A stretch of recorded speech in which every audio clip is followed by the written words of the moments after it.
मेरे प्यारे देशवासियों, नमस्कार। साथियों, आज की मन की बात में देश की उस महान शख्सियत, मैं उनकी भी बात करूंगा। हम सभी हिंदुस्तान वासियों के दिल में उनके प्रति बहुत सम्मान है, बहुत लगाव है। शायद ही हिंदुस्तान का कोई नागरिक होगा जो उनके प्रति आदर न रखता हो, सम्मान न करता हो।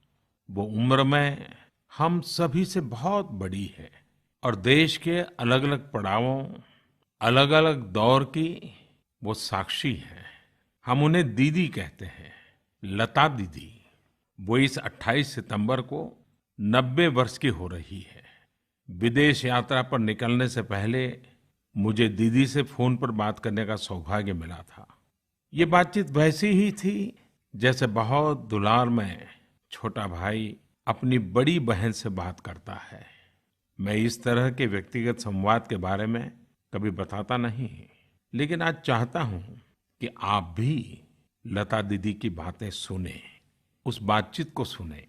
सुनिए कि कैसे आयु के इस पड़ाव में भी लता दीदी देश से जुड़ी तमाम बातों के लिए उत्सुक है, तत्पर है और जीवन का संतोष भी भारत की प्रगति में है, बदलते हुए भारत में है, नई ऊंचाइयों को छू रहे भारत में है। लता दीदी प्रणाम, मैं नरेंद्र मोदी बोल रहा हूँ। प्रणाम। मैंने फोन इसलिए किया क्योंकि इस बार आपके जन्मदिन पर हाँ हाँ। मैं हवाई जहाज में ट्रैवलिंग कर रहा हूँ, तो अच्छा। मैंने सोचा जाने से पहले ही हाँ हाँ। आपको जन्मदिन की बहुत बहुत शुभकामनाएं, अग्रिम बधाई दे दूं। आपका स्वास्थ्य अच्छा रहे, आपका आशीर्वाद हम सभी पर बना रहे, बस यही प्रार्थना। और आपको प्रणाम करने के लिए मैंने अमेरिका जाने से पहले ही आपको फोन कर दिया। आपका फोन आएगा ये सुन के ही मैं बहुत ये हो गई थी। आप जाके कब वापस आएंगे?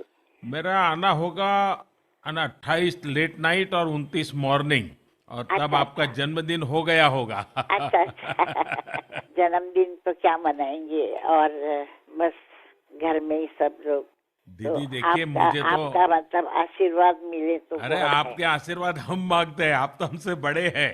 उम्र से बड़ा तो बहुत कुछ लोग होते हैं, पर अपने काम से जो बड़ा होता है उसका आशीर्वाद मिलना बहुत बड़ी चीज होती है। दीदी आप उम्र हमेशा में भी यही बड़ी सोचती हूँ। हैं और काम में भी बड़ी हैं, और आपने तो ये जो सिद्धि पाई है, जी ये साधना और तपस्या करके पाई है। जी। मैं तो सोचती हूँ कि ये मेरे माता पिता का आशीर्वाद है और सुनने वालों का आशीर्वाद है। मैं कुछ नहीं हूँ। कि यही आपकी नम्रता जो है, जी ये हम नई पीढ़ी के सबके लिए एक बहुत बड़ी शिक्षा है, बहुत बड़ा हमारे लिए इंस्पिरेशन है कि जी आपने जीवन में इतना सब कुछ क्लियर करने के बाद भी आपके माता पिता के संस्कार और उस नम्रता को हमेशा ही प्राथमिकता दी है। जी और मुझे तो खुशी है कि जब आप गर्व से कहती हो जी कि आपकी माँ गुजराती थी, जी और मैं जब भी आपके पास आया, जी आपने मुझे हमेशा कुछ न कुछ गुजराती खिलाया। जी। आप क्या है आपको खुद पता नहीं है। मैं जानती हूँ कि आपके आने से भारत का चित्र बदल रहा है, और वो वही मुझे बहुत खुशी होती है, बहुत अच्छा लगता है।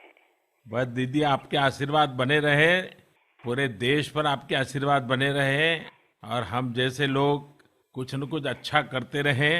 मुझे आपने हमेशा प्रेरणा दी है, जी आपकी चिट्ठी भी मुझे मिलती रहती है, और आपकी कुछ न कुछ भेंट सौगात भी मुझे मिलती रहती है।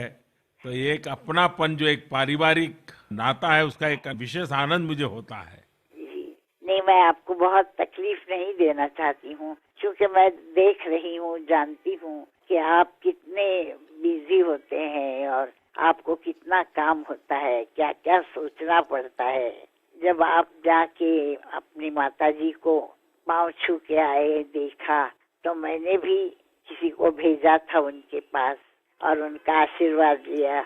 हाँ, मेरी माँ को याद था, जी और वो मुझे बता रही थी। जी। हाँ। और टेलीफोन पे उन्होंने मुझे आशीर्वाद दिया, तो मुझे बहुत अच्छा लगा।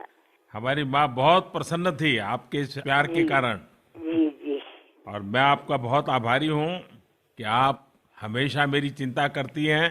और फिर एक बार मैं आपको जन्मदिन की बहुत बहुत शुभकामनाएं देता हूँ।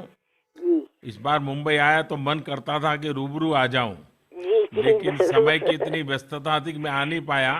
जी लेकिन मैं बहुत ही जल्द आऊंगा जी और घर आकर के कुछ गुजराती चीजें आपके हाथ से खाऊंगा। जी जरूर जरूर जरूर।